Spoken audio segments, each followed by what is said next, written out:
Welcome to the Peninsula Vet Emergency and Referral Hospital Vet Wrap, a new podcast series where we explore all things veterinary. We share with you veterinary advice, say careers advice. We utilise the whole team, so our emergency and specialist team, to investigate topics and to discuss areas of interest, and sometimes case reports that are of excitement to us and hopefully to you. So I really hope that you enjoy this series. Hello, my name is Dr. Arthur House. You may well know that I am a specialist in small animal surgery and also the Chief Assessor for the Respiratory Functional Grading Scheme in Australia. In this podcast, I would like to introduce to everyone the new specialist pug, bulldog and flat-faced service that we're offering at ERH, the Emergency and Referral Hospital. What is that about? That's a great question. And what are we trying to achieve? Well, essentially, most of you are aware that I'm very passionate about these breeds, and a mission or a goal that I've involved in is trying to improve this breed to hopefully one day eradicate BOAS, so brachycephalic obstructive airway syndrome, and work on trying to reduce the severity of this disease across these breeds. Now, of course, let's remember that's not just pugs, British bulldogs and French bulldogs. There's other breeds affected. Now, obviously, there's lots of opinions out there as to what we should do, and at present there's enormous focus on the individual dog, but actually we need to broaden our field of view as such and start thinking about the population of dogs. We also need to address how we think about these dogs as a veterinary profession, and also how the public perceives these dogs and the problems that they have. So our service really is trying to achieve two things at the same time. One is to maximise the outcome for these dogs on an individual level. These dogs are super challenging. They do have their unique needs and requirements. We have to change the way that we work together as a team within our hospitals to achieve great outcomes, because they're so susceptible to things like stress, and consequences for these flat-nosed dogs, if you get it wrong, is they can potentially die. So we have decided to take on this mission of being a multidisciplinary approach to the care of these dogs. Now, of course, the main focus for me is their respiratory function and the brachycephalic obstructive airway syndrome. But with that disease process, of course, there's concerns around their gastrointestinal function and things like hiatal hernias. So I'm super privileged because I have a group of medicine specialists that are involved, and I have a whole team of emergency clinicians, including specialists, which help us achieve the outcomes that we want. Now, we're also very happy because we have some unique technology in the form of systems to accurately quantify respiratory function. So it's called plethysmography. Some people like to call it the box, because the dogs go inside a box and we measure their airway. Of course, we're intimately involved in the respiratory functional grading, so we can use that tool that was validated by Cambridge University to get an assessment of respiratory function. But let's not forget the most important aspect of looking after these dogs is talking to the owners, really accurate history taking. Some of that history taking is actually unique to the brachycephalic, questions that we wouldn't normally ask the owners of long-nosed dogs. So it all starts with that setting, I guess, and also setting of expectations, because we can't make these dogs perfect. They have these unique problems. We can significantly improve them. Let's not forget, though, that we also need to be working out there in the community, educating, and that's one of the big keys. Educating the breeders of these dogs. They're very aware, but they just need some guidance, and educating potential owners or owners of these dogs that many of the aspects of a brachycephalic that we sort of love, in inverted commas, are not normal and actually are a health concern and a welfare concern. And making people aware of what they have, that cute snoring dog on the couch might not be sleeping terribly well because it has upper airway obstruction. So I am so privileged to work with a team that is so committed to the outcome of these dogs. So this is part of a 3-part series, and we're going to talk a little bit more about all things brachycephalic. So I'd like to introduce Clara, one of the ECC team, who's going to join me in the next cast. What is BOAS? Everybody's an expert when it comes to that term, BOAS. We don't even bother saying what it is anymore. Brachycephalic obstructive airway syndrome that's what BOAS stands for. The truth is, we don't fully understand BOAS. It's so rarely admitted, but that is an absolute fact. So we know that dogs that are brachycephalic, so that means short skull, not short nose, are predisposed to this disease. Now, we hear that if we make their noses longer, then the disease will go away. That's actually not correct. That's an extrapolation of a paper that showed brachycephalic breeds are predisposed to obstructive airway syndrome. The paper did not show us that if their noses get longer, that the brachycephalic breeds, the disease would go away. We have assumed to some extent that the reason these dogs get upper airway obstruction is because they have a short nose, and hence they have stenosis of the nasal cavity, that they have relatively large palates compared to their oropharynx at the back of their mouth, and hence the palate occupies space, and hence they have a relative stenosis of the oropharynx because of that large palate. We observe that their tonsils can be large, but we don't really understand the contribution of tonsils. We know that these dogs potentially, but not all of them, and we don't know the natural history. And what I mean by natural history is progression over time of a complaint called laryngeal collapse, where their larynx becomes soft and collapses as they breathe in, which then narrows the rim of glottis, which is the opening of the larynx. We know that in a very small number, as a population, that they can have a very narrow trachea, and we have estimates of what constitutes an excessively narrow trachea versus an acceptable width of the trachea. So we've had this enormous focus on anatomy, but that's definitely not the whole story. And very recently, we've had more information showing that there's something called pharyngeal collapse, which is similar to this idea of laryngeal collapse, where the back of the throat starts to collapse down as the dogs breathe in. The mainstay of veterinary, theory, if you want to put it that way, is that these dogs generate very low negative pressure. So they breathe in super heavily or very heavily because of the stenosis of the upper airway, and that then leads to those secondary observations of laryngeal collapse and pharyngeal collapse. But we could take it further. So we have some understanding that the structure of the palate in a brachycephalic is different to a long-nosed dog, and we know that there's more mucin content in these palate, that the smooth muscle in the soft palate of a brachycephalic is different to a long-nosed dog. What we don't know, though, is that a secondary change because of constant vibration of the soft palate in a brachycephalic compared to a long-nosed dog, or is that actually a part of their makeup? Is that a more of a genetic problem? When it comes to genetics, we have virtually no information. We have very little understanding of the genetics of this disease. So we have sort of gone down a path of it's all about anatomy, but gradually we're coming to a realization that, hey, maybe it's not all about anatomy. There's more to it in the background, but there are gaps in our knowledge. And of course, that's always a problem, because the focus of our management is correcting anatomy as such, so doing surgery to make palates shorter, to make noses more open, to try and modify the larynx if it's collapsing, to remove tonsils if they're really large. And it does certainly give us positive outcomes for the dogs, but there's a little few pieces of the puzzle are missing, and that's something that we need to work out over time.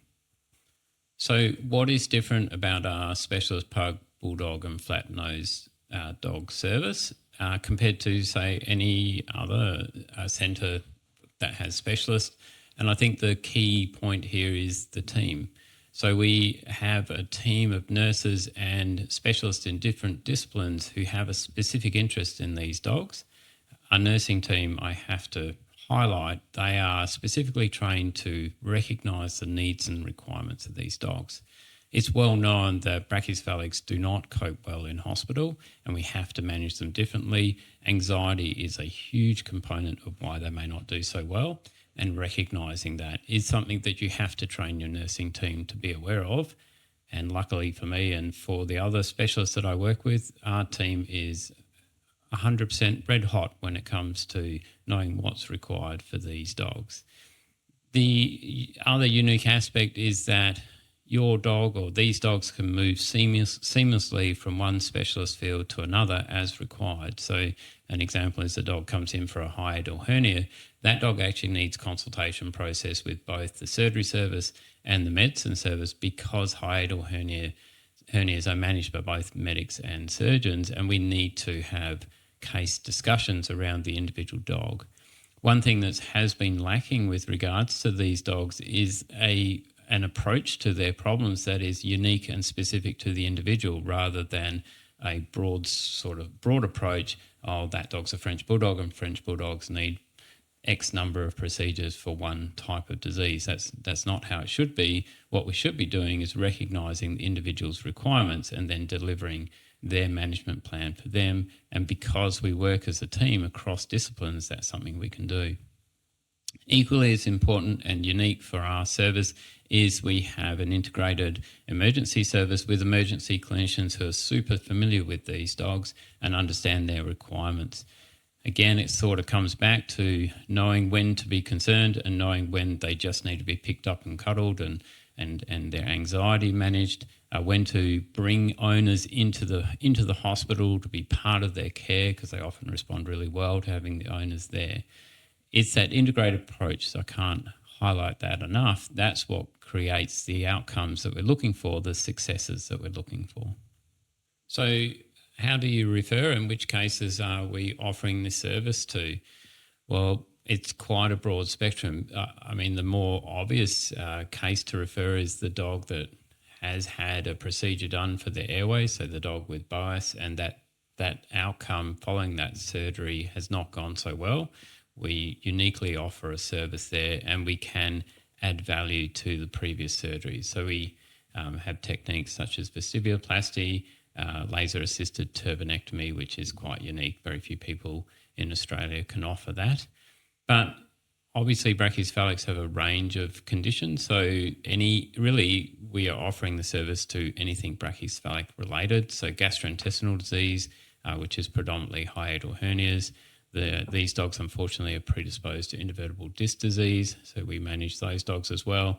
And they do need, particularly in the post-operative period, really quite specific care. We have to be really careful with these dogs during their recoveries. But also those dogs with the sort of more standard brachycephalic obstructive airway syndrome. So for vets, of course, the referral process is directly by contacting the hospital. With regards to owners of these dogs, they too can access this service, and that's a case of discussing it with their general practice. So go to your local vet and then ask them if there's a possibility of being referred on to our specialist service for these dogs. So which cases and which dogs is this specialist pug, bulldog and flat-nosed dog service available for? Well, it's actually really quite broad, because these dogs do have a number of unique conditions. Now, everybody's very aware of brachycephalic obstructive airway syndrome, and our caseload for those dogs is twofold. One is dogs who've already had a surgical procedure that haven't had the outcome that was desired, and we can add value to that original surgery. We can offer really quite specialised procedures such as a vestibuloplasty or laser-assisted turbinectomy. And we do need to be really patient-specific when we are looking at revision surgeries. That has to be very much tailored to the individual dog. We frequently use CT to assess those dogs to help in the decision-making process. Of course, brachycephalics is more than just airway disease, it's gastrointestinal disease, and that, as I have mentioned previously, is a combined effort between medics and surgeons. Often they have hiatal hernias. Often we need to address their airway disease in order to assist their hiatal hernias. Can have both medical management and surgical management. So that's a combined team approach. These dogs also have both spinal and orthopedic complaints, which can be quite specific. The dogs that unfortunately develop invertebral disc disease, their disc disease is very similar to other breeds, but their post-operative care can be really quite unique and specific. And our emergency team is very well equipped to deal with this or manage these dogs in the most appropriate way, particularly avoiding stressful environments and the onset of anxiety, which can then lead to exacerbation of their airway complaints. But they are also a little prone to really unique orthopedic conditions, particularly intracondylar fissures, which is a problem in the elbow.